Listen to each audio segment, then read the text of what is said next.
Boa tarde aos dois lados da vida. Vamos começar o trabalho da tarde de hoje lendo uma página do livro Gotas de Esperança, de Lorival Lopes.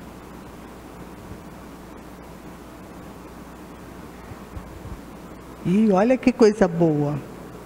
Você é uma representação de Deus. Deus se manifesta no mundo também através de você, agindo em sua mente, alimentando seus bons pensamentos. Quando você vê, Deus vê por você. Quando você ouve, Ele ouve. Quando você fala, Ele fala. Quando você anda, Ele anda. Este Deus que atua em você é bom. Dá-lhe humildade, honestidade, inteligência. Amando-o, Ele faz você crescer nas qualidades que tem. Ponha este ensinamento na sua vida. Sentir-se uma representação de Deus é estímulo para as boas obras. Essa semente, que Deus plantou dentro da gente, essa semente do bem, do amor, que a gente precisa desenvolver no nosso dia a dia. E Ele, tudo que nós fazemos, Ele está percebendo, Ele vê. Então, vamos buscar sempre ter bons pensamentos, pensamentos positivos, pensamentos no bem, porque assim, quando a gente pensa, a gente logo depois tem como agir, e agir no bem, sempre buscando o melhor de todas as coisas, o melhor de todas as pessoas. E Senhor Deus de misericórdia, nosso irmão maior Jesus, hoje estamos aqui nessa casa buscando cada vez mais entender o que estamos fazendo aqui neste mundo, qual é o nosso trabalho, qual é a nossa tarefa. E nós só vamos conseguir realmente cumprir essas tarefas quando nós nos conscientizarmos das leis de Deus, das palavras que Jesus veio trazer para a gente há tanto tempo, e que muitas vezes nós ainda nos fazemos de surdos. Mas estamos buscando o Senhor. De repente, a pequenos passos. A natureza não dá saltos, mas estamos com nossa mente e com nosso coração abertos às Tuas palavras, Senhor, para que nós possamos colocá-las em prática no nosso dia a dia, nos tornando a cada dia, a cada momento, pessoas melhores, mais voltadas para o Teu amor e desenvolvendo em cada um de nós o amor aos nossos irmãos. Estamos todos aqui na mesma missão, ou melhor dizendo, no mesmo trabalho. O trabalho de nos melhorarmos a cada dia. E, por isso, agradecemos essa casa que nos recebe com tanto amor, com tanto carinho, que nos acolhe sempre de braços abertos. Pedimos que Deus abençoe a todos nós que aqui estamos, nossas famílias, e em especial hoje, nossa irmã Beth, que mais uma vez vem aqui trazer as Tuas palavras, que ela seja iluminada, intuída, e que todos nós possamos sair daqui carregados dessa positividade e dessa boa energia que vem de Ti, Senhor. Obrigada, e vou passar a palavra aqui para nossa irmã Beth. Boa tarde a todos. Vamos dar início então ao nosso estudo dessa tarde. Então, Livro dos Espíritos, da volta do espírito à vida corporal. Quem aqui já leu o Livro dos Espíritos? Muito bem. Quem aqui já estudou o Livro dos Espíritos? Que é diferente, né? Estudar e ler é bem diferente. E eu fui ler para fazer o trabalho, foi diferente de novo. É impressionante, né? É muito bom isso. Então a gente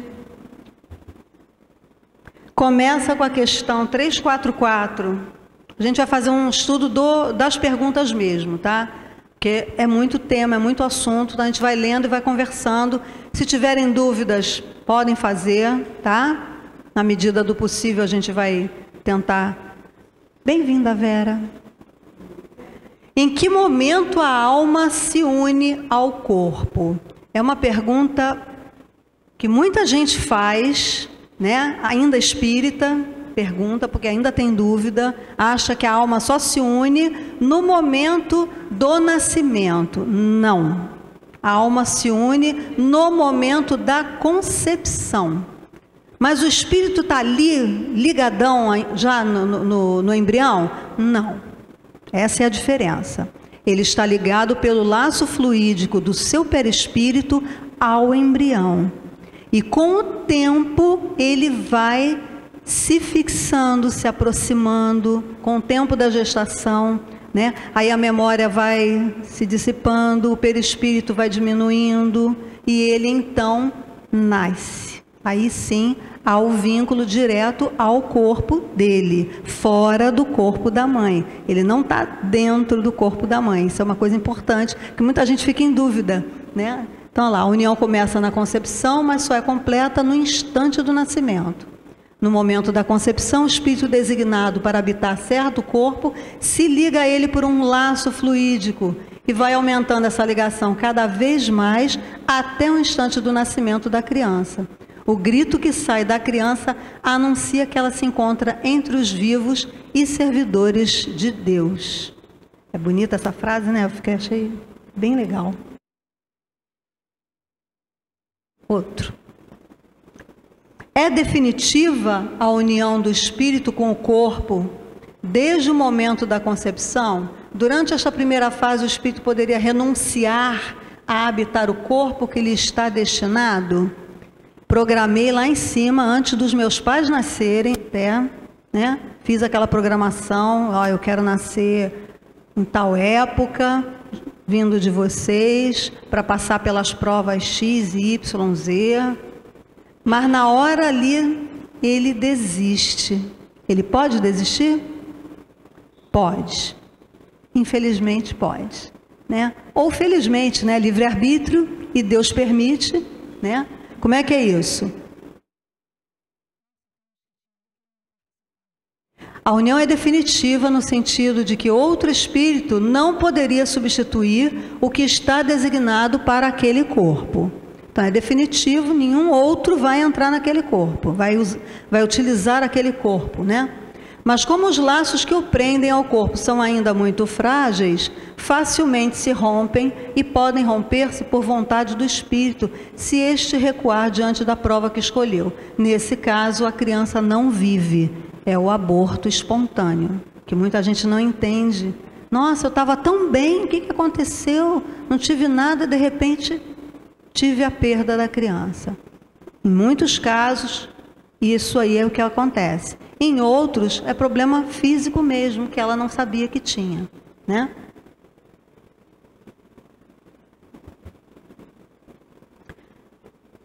Que faz o espírito se o corpo que ele escolheu morre antes de se verificar o nascimento?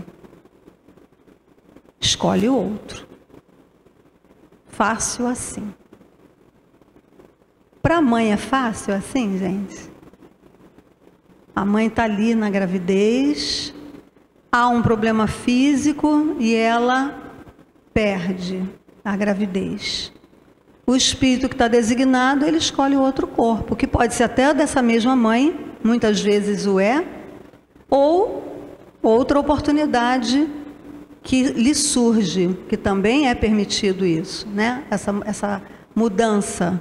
Como é que a gente escolhe a oportunidade, né, de reencarnarmos? Como é que é esse planejamento lá em cima?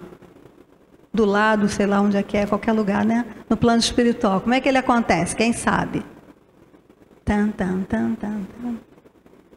Não? Ninguém se atreve? Então, eu quero escolher. André podia falar. Boca fechada, né? Então, o Espírito escolhe, junto aos pais, né, como a gente falou antes, o que ele precisa, né? Junto aos seus orientadores, né, seus espíritos amigos, eles escolhem juntos aquelas necessidades que ele precisa para reparar o seu passado, né? Então ele vai junto com esses mentores escolher os pais vão participar disso, irmãos, amigos, aqueles que precisam estar junto com ele. E ao mesmo tempo tem as mesmas necessidades de troca de reparações. Porque normalmente a gente tem junto com o outro. A gente vai ter um filho que tem uma dificuldade com a gente. Certamente, ou normalmente, a gente também tem dificuldade com eles. Somos raros, são raros aqueles que não têm dificuldades de relacionamento em família. Existe? Existe. A gente sabe que existe. Espíritos que são missionários que vêm para ajudar aqueles filhos necessitados de passar por prova essa ou aquela.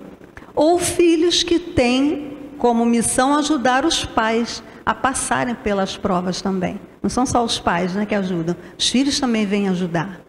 Então, nesse momento, o Espírito escolhe a situação que ele precisa passar. Então, eu tô com uma dificuldade com um determinado espírito que precisa vir como meu filho. Mas essa dificuldade eu posso também reparar junto de outro espírito que tem a mesma situação, que passa pela mesma situação. Então eu posso, ao invés de nascer aqui, também nascer ali. A mesma coisa acontece com os casamentos. Eu preciso reparar determinada coisa junto com um determinado homem, digamos assim. Então eu vou casar com ele para passar por determinada situação que juntos vamos reparar coisas do meu passado ou do passado dele ou de nosso passado junto. Mas por algum motivo que aconteça durante a minha vivência, eu não sigo aquele caminho que eu vou encontrar com esse homem. Eu encontro outro. Isso acontece à beça, tá, gente? Eu encontro outro. E aí, casei com ele, como é que fica a minha situação com aquele? Como é que fica? Ou é adiada, ou a situação é semelhante com aquele outro. E eu consigo me reparar junto às leis divinas com aquele outro. Se eu reparei, eu preciso voltar a estar com aquele primeiro? Já reparei. Não é mesmo? Então, a gente vai vivenciando. Isso acontece em todos os casos. E quando isso aí escolhe outro, a gente pode ver isso também. Então, ele pode escolher outro corpo, outra mãe que esteja, outra mulher que esteja para conceber e ele se juntar a esse corpo também. Isso, claro, não é assim, eu quero agora isso. Isso há todo um processo de planejamento, de auxílio dos amigos espirituais nesses processos que Deus não brinca, né, gente? Ele só faz coisa séria, né?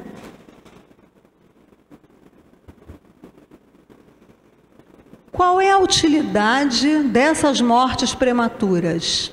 As imperfeições da matéria são a causa mais frequente dessas mortes. O que são essas imperfeições? É a mãe que tem algum problema físico, né? Um útero virado, né? Muito comum, infelizmente, né? Ou algum processo que aconteça mesmo de gestação, como é que dá o nome? Fora do útero, né? Qual é o nome que dá? Quem lembra?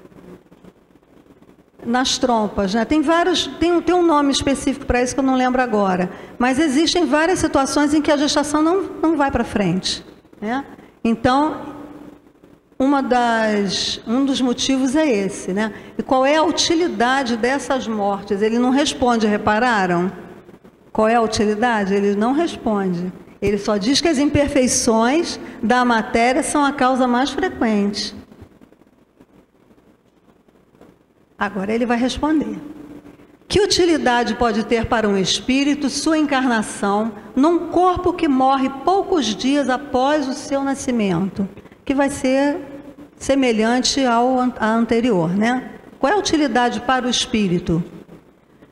O espírito que está nascendo naquele momento, né? Ele foi concebido, ele nasceu, deu aquele chorinho dele, nasceu e poucos dias depois ele desencarna. Nesse momento, ele diz que o espírito não tem consciência do que está acontecendo e que normalmente é uma prova mais para os pais do que para ele.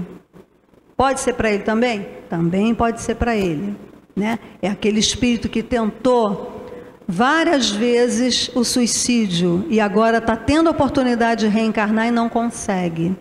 Então, muitas vezes, isso é uma prova para ele. Deus se utiliza da necessidade dos pais passarem pela prova e do espírito também passar. Nada é perdido, né? Então, o ser não tem consciência plena da sua existência. E a importância da morte é para ele quase nula. É muitas vezes, como já dissemos, uma prova para os pais. Nesse caso, pode ser, como está lá em cima, né? O que acontece com o espírito? Escolhe outro corpo, escolhe outra existência, escolhe outra oportunidade, que pode ser agora ou pode ser mais tarde, né? O espírito perdeu aquela oportunidade, mas ele está bem, ele veio para promover uma prova para os pais. Mas ele ali naquele momento não tem consciência. Quando ele recobra a consciência de espírito, que ao se desvincular, né, do corpo, ele vai recobrando a sua consciência de espírito, ele compreende o que aconteceu e ele planeja uma nova encarnação, né? Tá dando para acompanhar, gente? Ou tá tranquilo? Mais uma. Eu achava que era só para completar o tempo, por exemplo, durou 3 dias, aí só tinha aquele períodozinho para ficar e depois desencarnava de novo. O espírito, não? Completar, ele desencarnou antes do tempo antes, na outra encarnação, e agora ele veio para completar aquele tempo? Eu já escutei isso em algum lugar, mas eu não lembro se eu li isso realmente ou se eu escutei. Realmente não lembro. Se os universitários lembrarem de alguma coisa, podem me colaborar comigo, tá? Eu já escutei isso, mas eu não tenho essa certeza. Porque, por exemplo, acredito que alguns anos sim, há 3 dias, eu acho muito pouco para ser um complemento de encarnação, né? Mas tudo para Deus é possível, né? Se houver essa necessidade, realmente, eu não vou descartar. Né, mas eu não me lembro de ter lido sobre isso, né, para poder afirmar. Eu já ouvi também.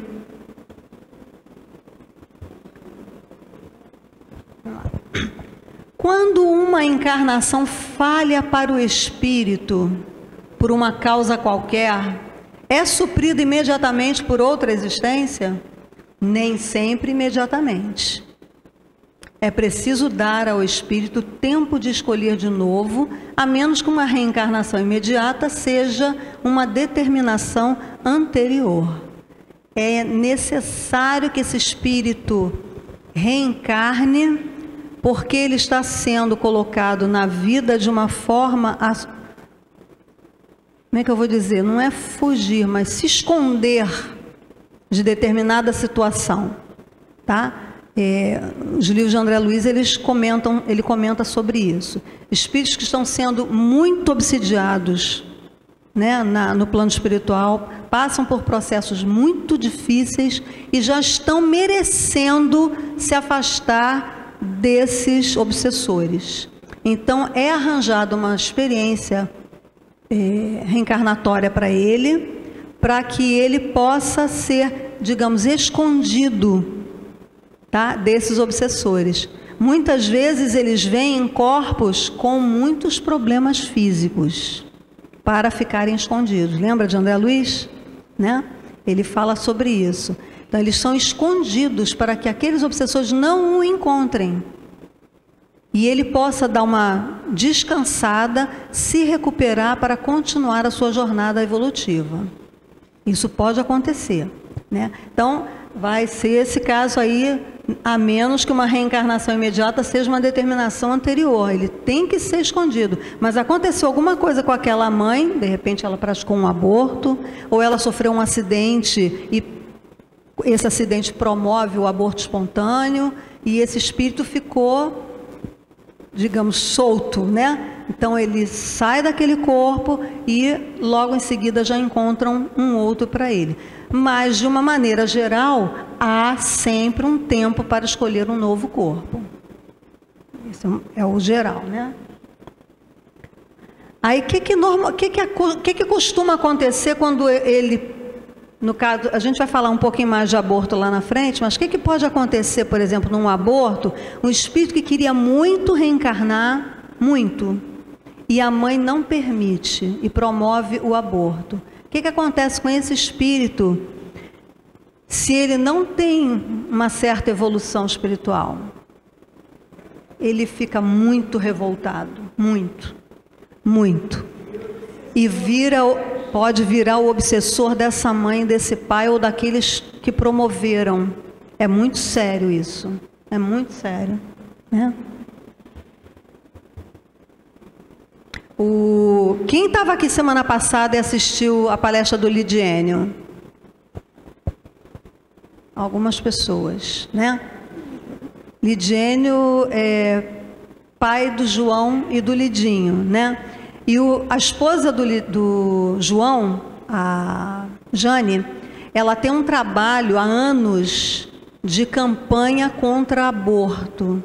Ela é assim, ela está na Câmara dos Vereadores, ela faz palestras sobre isso, ela tem uma ONG sobre isso, fez uma pós-graduação em negócio de direito para poder saber sobre isso. Ela é uma ativista, né, como a gente chama, sobre isso. E é uma coisa assim fantástica. E o Lidiênio escreve sobre educação de uma maneira espetacular. Quem comprou um livro dele e tiver a oportunidade de ler, leia. E leia o anterior também, A Educação à Luz do Espiritismo, que também é fantástico.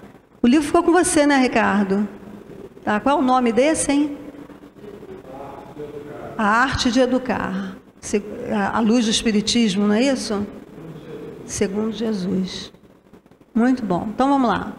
O espírito, uma vez unido ao corpo da criança, e quando já não pode voltar atrás, lamenta algumas vezes a escolha que fez?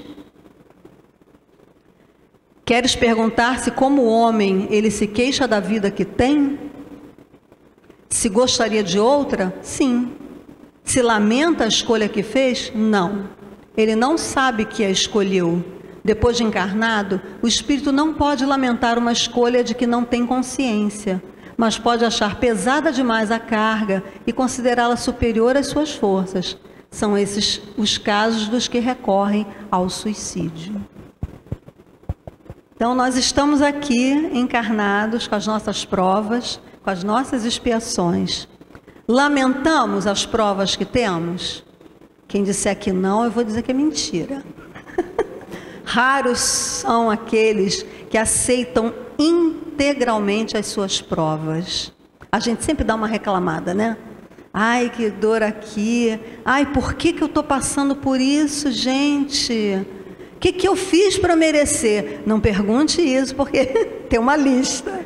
Tem uma lista. Teve um meme aí na internet disso, né? O que eu fiz para merecer? Aí vem um anjo e abre uma lista enorme, caindo até o chão, que mostra ali o que ele fez, né, para merecer. Mas a gente reclama, a gente, né, não sabe por que está passando por aquilo, né, se queixa, gostaria de outra vida. Quantos de nós não gostaria de ter a vida do vizinho, né, ou do outro irmão, ou de outra pessoa?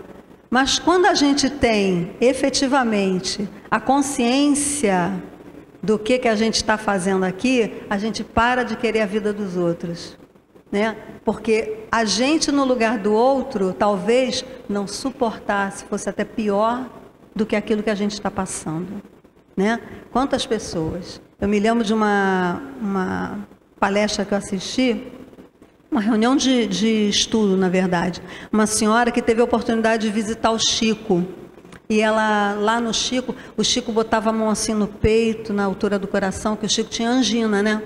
E quem tem angina sabe que a dor é bem forte, é bem incômoda. E ele botava a mãozinha ali. Aí ela ficou com muita peninha dele. Aí, Senhor, eu queria que tirasse a dor dele e botasse para mim, para ele poder ficar melhor.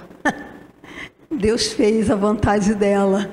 E ela não suportou a dor. Ela sentiu uma pontada tão intensa no coração, falou: Senhor, desisto, não quero não. Ela desistiu e parou a dor. Quer dizer, o amigo espiritual dela permitiu que ela tivesse aquela experiência exatamente para isso, né?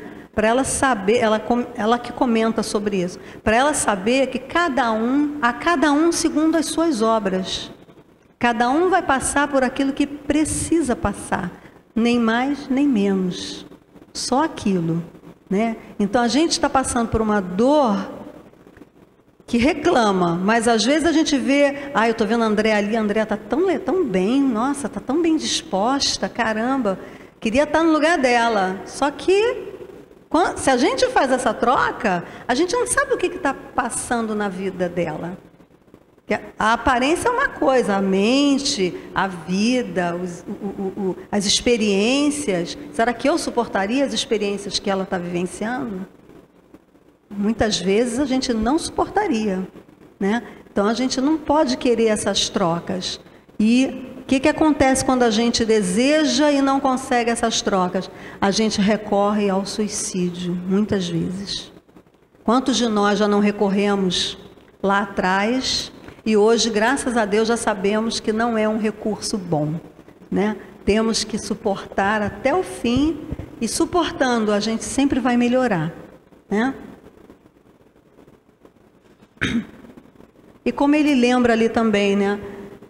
Ele não se lamenta porque não sabe que a escolheu. Por que não sabe? Mas ele não escolheu lá na programação dele?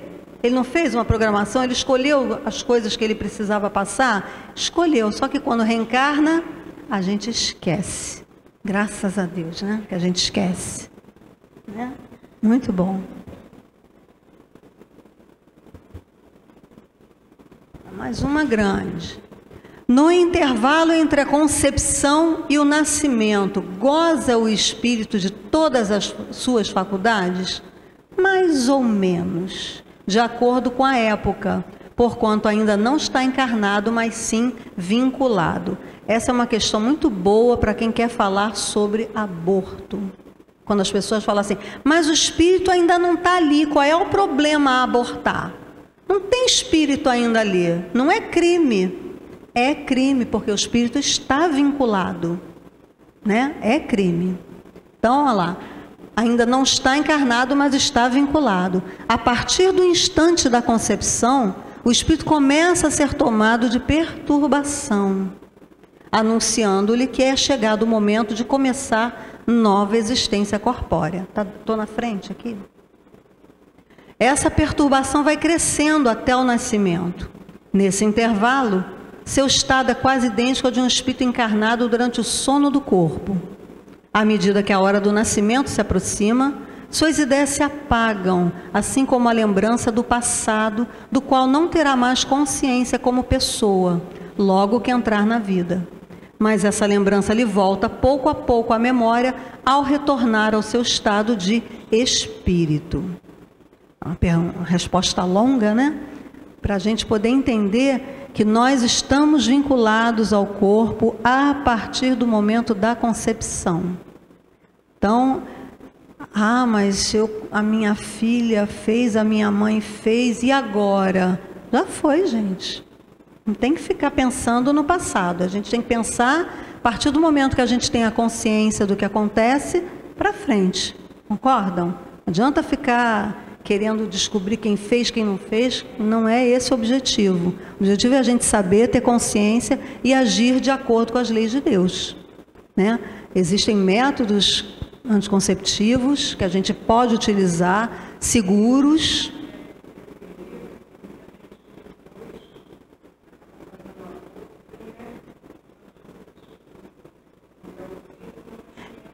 Tem gente que usa isso como método anticonceptivo, né, que a Aninha tá falando.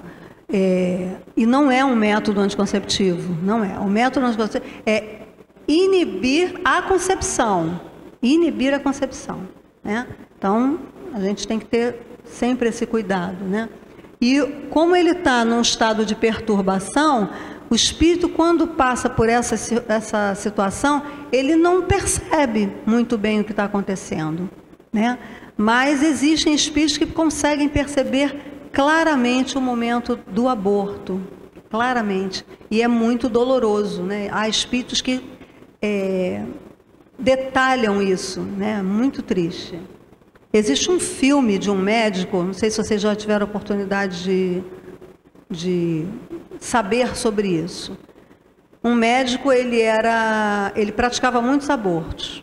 Para ele era a coisa mais natural do mundo. Até que um dia ele assistiu à filmagem de um determinado aborto em que a criança se negava a ser abortada. Ela fugia dentro do útero. Fugia, conforme colocava o aparelho, né, para tirar, ela fugia. Ele ficou tão impressionado com essa cena que ele parou de fazer e passou a trabalhar contra. Há coisas que são muito fortes, mas necessárias, né, para essas pessoas. Ele precisou de uma coisa forte. Infelizmente, eu tive acesso a essa visão. Não foi boa para mim, porque eu não gosto de ver essas coisas, mas eu estava assistindo uma reunião em que foi colocado assim, o vídeo é curto, né, claro, e foi muito forte. Realmente, gente, é uma cena muito forte. A criança não queria, e ela se escondia, ela se encolhia dentro do útero, uma coisa assim muito, muito séria. Então, por que eu tô... Oi?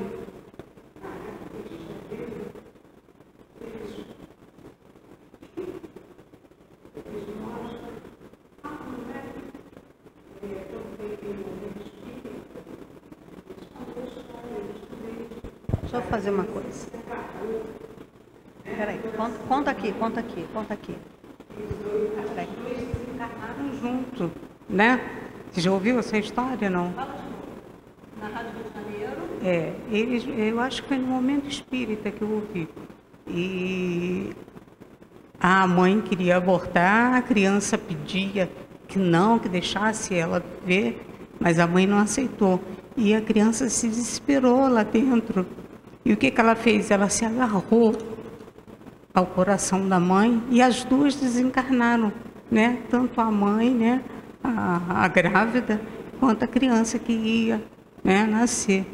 Já ouvi isso várias vezes na Rádio Rio de Janeiro. Essa história aí precisa ser contada melhor.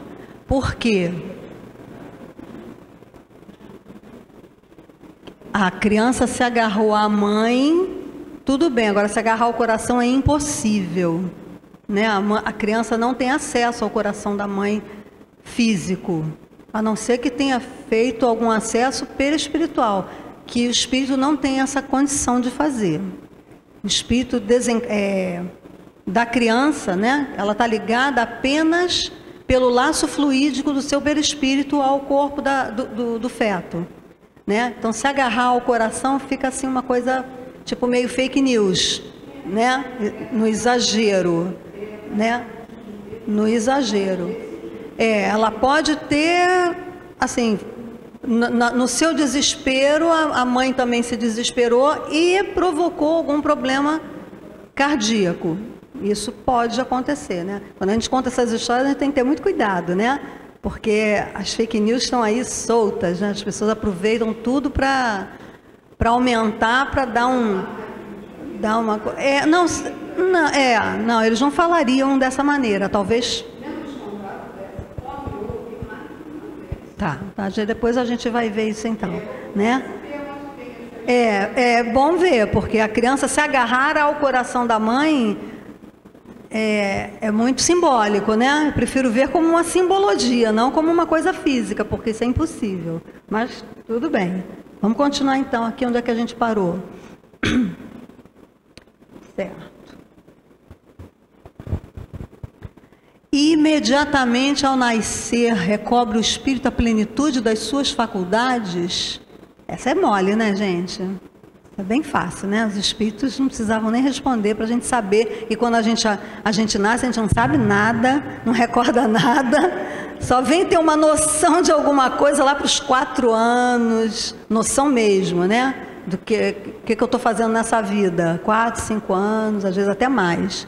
Então, não. Elas se desenvolvem gradualmente com os órgãos. O espírito se acha numa existência nova. É preciso que aprenda a servir-se dos instrumentos de que dispõe. As ideias lhe voltam pouco a pouco, como a uma pessoa que desperta do sono e se vê em situação diferente daquela que tinha na véspera. Isso é legal, né?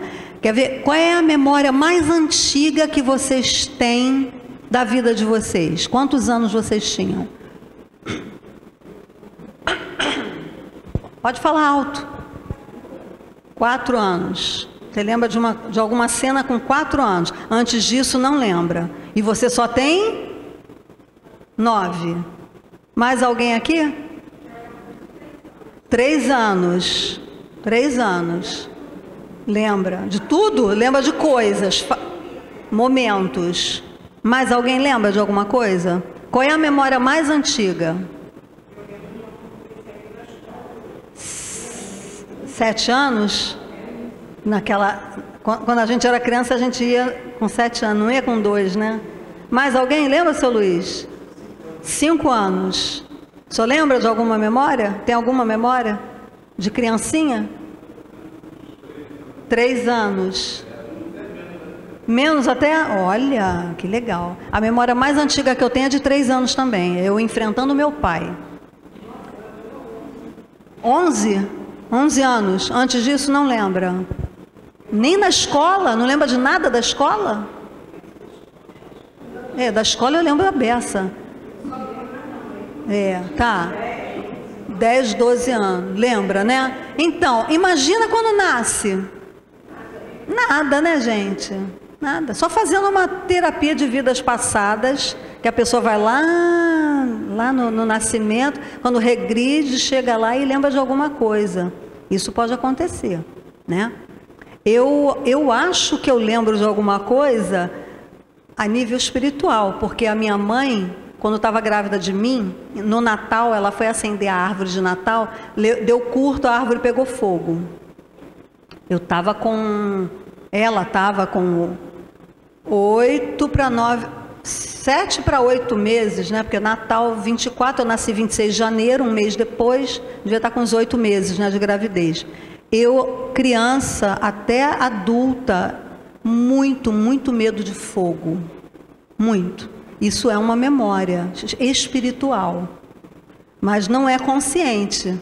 Porque eu só vim perceber sobre isso quando eu comecei a estudar o Espiritismo. Que aí eu comecei a associar essas duas informações. Mas aí a gente lembra, mas lembra como se fosse um sonho, como ele diz ali, né? Como é que a união do espírito e do corpo...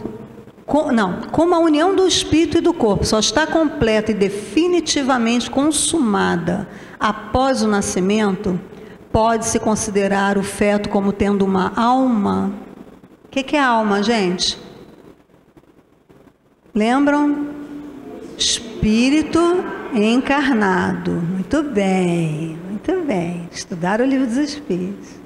Isso é importante agora nesse momento, para a gente entender. O espírito que o vai animar, que vai animar este corpo, aquele ou não existe. Existe, de certo modo, fora dele. O feto não tem, pois, propriamente falando, uma alma, visto que a encarnação está apenas em via de se operar, mas o feto está ligado à alma que virá a possuir. Complexo, né? Um jogo de palavras, né? Se a alma é o espírito encarnado e esse espírito ainda não está encarnado, ele ainda não é uma alma, mas ele está ligado à alma que vai encarnar. Olha que jogo de palavras interessante. Deu para entender, gente? Então, é um espírito vivo? Sempre. Espírito sempre tem vida, né? Olha lá. A encarnação ainda não está completa. Dúvida, gente, aqui? Todo mundo conseguiu entender legal?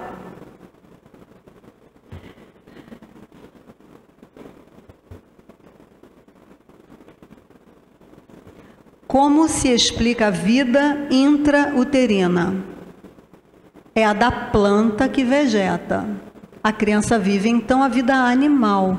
O homem tem em si a vida vegetal e a vida animal que se completam no seu nascimento com a vida espiritual. Aí a gente vai lembrar lá daquela historinha, né, de quando a gente foi criado por Deus, nós simples e ignorantes, né, nós passeamos, né, pelo reino mineral, pelo reino animal, vegetal, animal, até chegarmos ao hominal, né? Então, nesses passeios, a gente foi conhecendo cada etapa dessa, em milhões e milhões de anos, até chegarmos ao homem, ser humano. E a gente vive isso quando nós estamos na gestação, sendo gerados, né? Olha lá. A planta que vegeta. A criança vive, então, a vida animal. Ela é um animal dentro do corpo da mãe, né? Ela tem já uma ânima, mas ela vive como se fosse um vegetal, dependendo totalmente do corpo da mãe. E essa vida se completa com o nascimento, quando o espírito vem efetivamente a habitar o corpo, transformando numa alma, e ele tem essa vida toda. Dentro de nós temos essa vida vegetal, a vida animal e a vida hominal. É interessante. E a mineral, né? Nós temos sais minerais dentro de nós, nós temos bactérias, temos fungos, né? Temos várias coisas. Alguém aqui é biólogo? Não. Temos as floras intestinais, a flora bacteriana, a flora da garganta. Temos nutricionista, né? Serve para alguma coisa. Não estuda isso não, né, Nutri? Isso não, né? Isso é biologia mesmo, né? E uma introdução, igual a minha, só introdução, só isso aí que eu sei também. E não precisa mais do que isso, né? O Espiritismo até faz a gente estudar um pouquinho mais do que aquilo que a gente já estudou, mas é só para a gente entender, né? Há de fato, como o indica a ciência, crianças que desde o ventre materno não têm possibilidade de viver? Qual o objetivo disso? Isso acontece frequentemente. Deus o permite como prova para os pais ou para o espírito que está para reencarnar. É uma coisa bem pesada, né? Quando a gente vê. Ler é uma coisa, vivenciar é totalmente diferente, né? Então, crianças que desde o ventre materno não têm possibilidade de viver.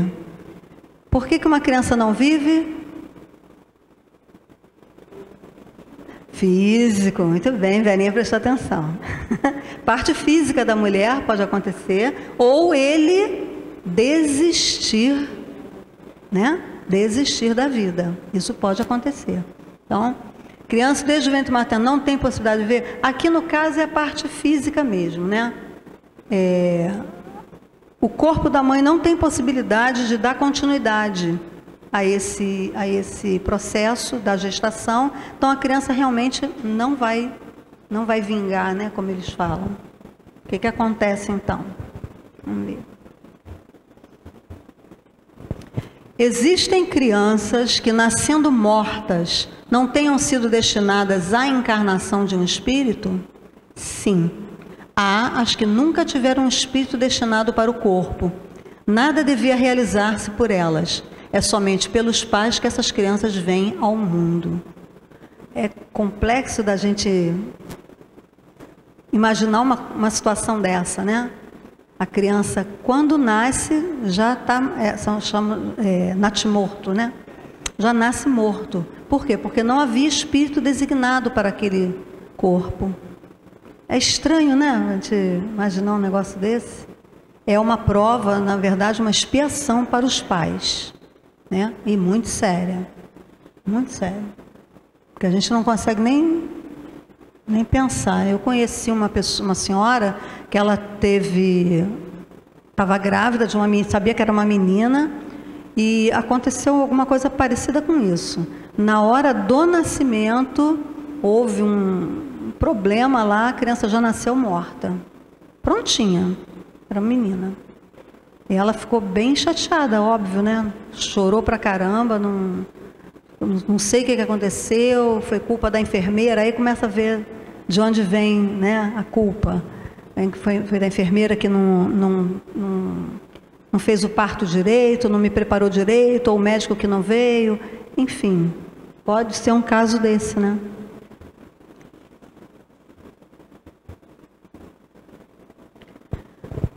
Um ser dessa natureza pode chegar a nascer? Sim, algumas vezes, mas não vive. Se não tem espírito, o que vai viver ali, né? Toda criança que vive após o nascimento tem forçosamente encarnado em si um espírito? A resposta eu adoro. Adoro quando eles respondem desse jeito. Ora bolas, é claro que sim, né? Que seria ela sem o espírito? Não seria um ser humano. Não teria condições de viver se não fosse isso, né? Então, os espíritos gostam de dar essas respostas. Você não está entendendo ainda? Olha só, é isso. A gente vendo, é muito legal.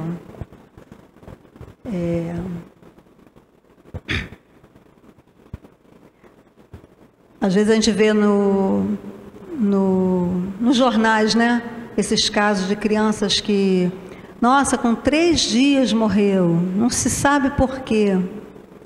Às vezes a criança tem tudo, nasce com hidrocefalia ou com paralisia cerebral, tem uma outra doença que a criança não vive 2, 3 dias, e às vezes dura 2, 3 meses.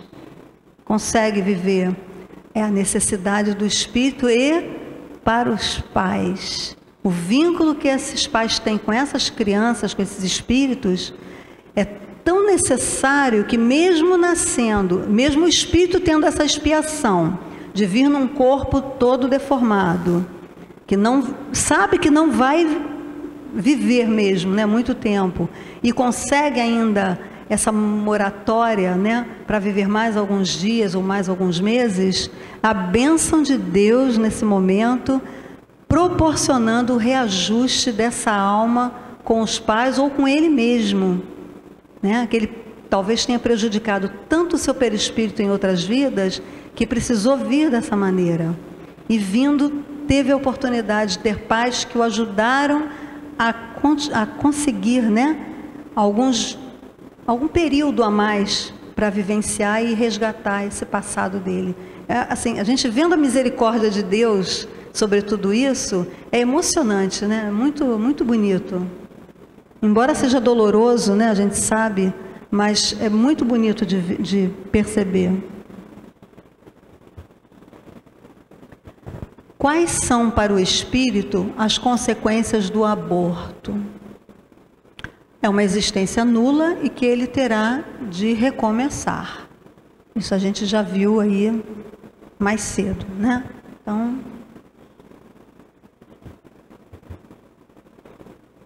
até cai. Constitui crime a provocação do aborto em qualquer período da gestação? Sim.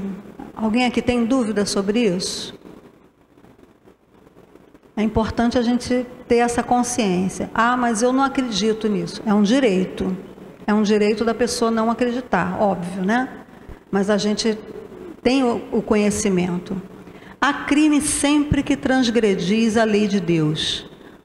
Uma mãe, ou quem quer que seja, cometerá crime sempre que tirar a vida de uma criança antes do seu nascimento. Porque essa é a parte que transgride a lei de Deus. Isso impede uma alma de passar pelas provas das quais aquele corpo devia ser um instrumento. Era uma oportunidade que ele ia ter e foi tirada dele, foi negado a ele essa oportunidade. Mas tem mulheres que colocam, né, a gente vê, mas o corpo é meu, eu não quero ter filho, eu tenho direito sobre o meu corpo. Sim, tenho direito sobre o seu corpo, então faz o planejamento antes, né, para que isso não precise ficar marcado no seu perispírito, porque fica. E muitas mulheres que praticam o aborto, elas depois, com o perispírito marcado, elas não conseguem, numa outra encarnação, ter filhos. Até nessa, às vezes até nessa, mais tarde, né, que prejudica, né, que às vezes o aborto é mal feito e prejudica os órgãos. Então ela não consegue mais ter filho. Mais tarde ela quer e não consegue. Mas às vezes ela não tem nenhum. Então lá na frente, lá em outra vida, ela quer ter filhos e não consegue. Aí vai ser uma expiação para ela valorizar aquilo que ela perdeu lá atrás, né?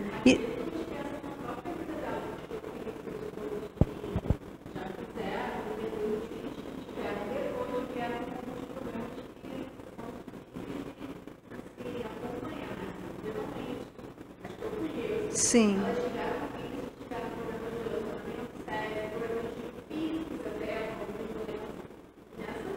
Nessa vida mesmo, ela veio a ter filhos depois.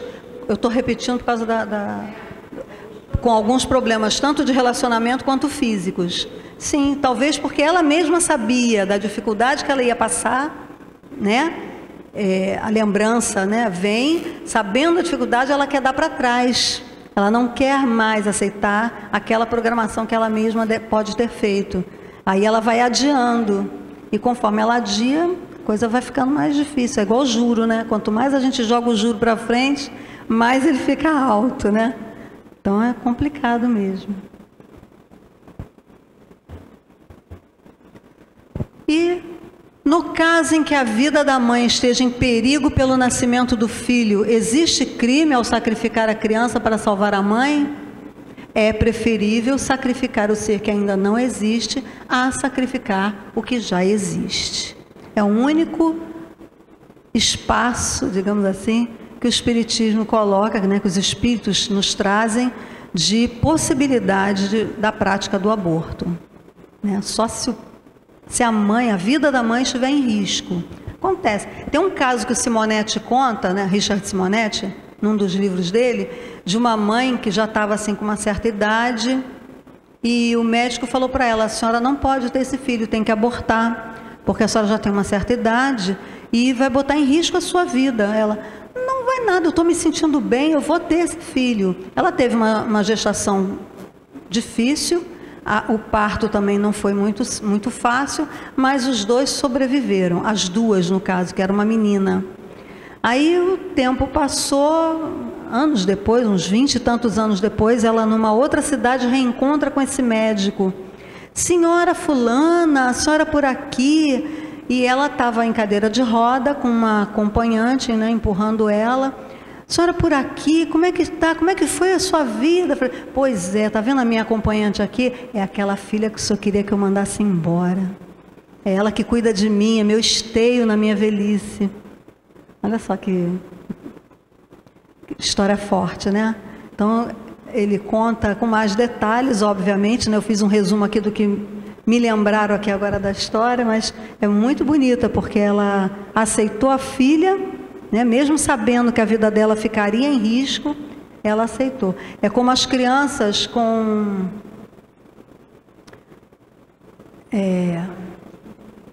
como é que é? Sem cérebro, quem lembra o nome? Anencéfalo. É anencéfalo, não vai sobreviver. Tem que fazer o aborto. Já ouviram isso? Já vai nascer sem vida, para que fazer a gestação, gente? Existe uma história também, narrada por uma mãe, que ela, espírita, né? Ela sabia da necessidade daquele espírito passar por aquela prova. Ela tinha consciência de que a prova não era dela. A prova dela ali era ser a mãe que proporcionaria àquele espírito passar pelaquela situação. Então ele foi um espírito que prejudicou a sua área cerebral e veio nessa encarnação, nessa possibilidade de encarnação, com essa dificuldade, anencéfalo, para, vivenciando os 9 meses de gravidez junto aos pais que faziam culto no lar semanalmente, faziam as orações diariamente, aprender com eles quem era Jesus. Ela recebeu essa mensagem. Um guia espiritual lá da casa que ela frequentava mandou essa mensagem.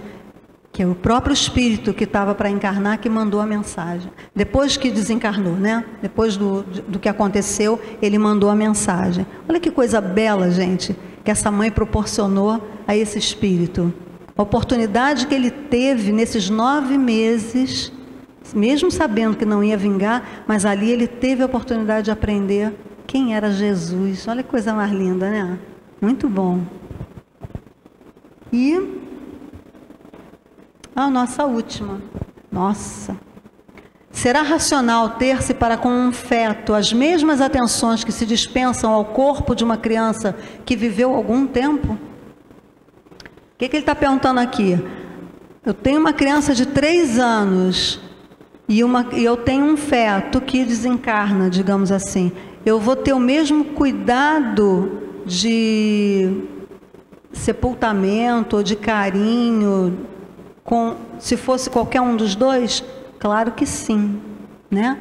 Vede em tudo isso a vontade e a obra de Deus. Não trateis, pois, levianamente as coisas que deveis respeitar. Por que não respeitar as obras da criação, algumas vezes incompletas por vontade do Criador? Tudo ocorre segundo os seus desígnios e ninguém é chamado a julgar. Se a obra não está completa, é vontade de Deus, né? Foi vontade dele, a gente não tem que julgar isso, né?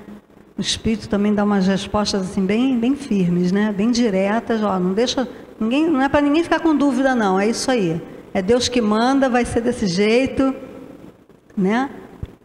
Compreendam e respeitem. Dúvidas? Diga. A pergunta foi feita antes sobre o tempo, que deu 3 anos para completar a encarnação depois do filho, que é a pergunta 199 do livro dos Espíritos. Ah, tá com ela aí? Ah, que bênção. Universitário. 190. Quer que eu abra aqui o livro? Já abriu? Então abre. Fala. 199. Por que tão frequentemente a vida se interrompe na infância? A curta duração da vida da criança pode representar para o espírito que a anima o complemento de existência precedente interrompida antes do momento em que devera terminar. E sua morte também, não raro, constitui provação ou expiação para os pais. Respondendo a nossa irmã Vera, que fez a pergunta no início. Mas aí a criança que já estava grandinha, né? Já tinha uns anos. Tem uma questão assim, de interpretação da resposta, né? Primeiro ele diz assim, pode ser, aí não diz que é sempre. E segundo lugar, não é porque estava planejado viver 80 anos, desencarnou com 77 anos na existência anterior, que vai ter que viver agora 3 anos, não é isto. É porque havia um trabalho de cura do perispírito que se daria no processo da encarnação. E a cura não foi completada. Nós vemos isso nos livros de André Luiz. O espírito reencarna algumas vezes para curar o perispírito. Então, muitas vezes ele vem, fica pouquinho tempo para terminar o processo de cura. Ele vem numa nova encarnação, porque cada vez que o espírito reencarna, o corpo filtra as imperfeições do perispírito, até certo ponto, né? Mas filtra várias. Então, isso vai proporcionando ao espírito cura do seu perispírito. Complemento. Isso, gente. Alguma dúvida? Já encerramos. Queria agradecer aqui a oportunidade, né, do trabalho sempre. Se alguém tiver alguma dúvida, Livro dos Espíritos. André Luiz, leiam, estudem, sempre ajuda.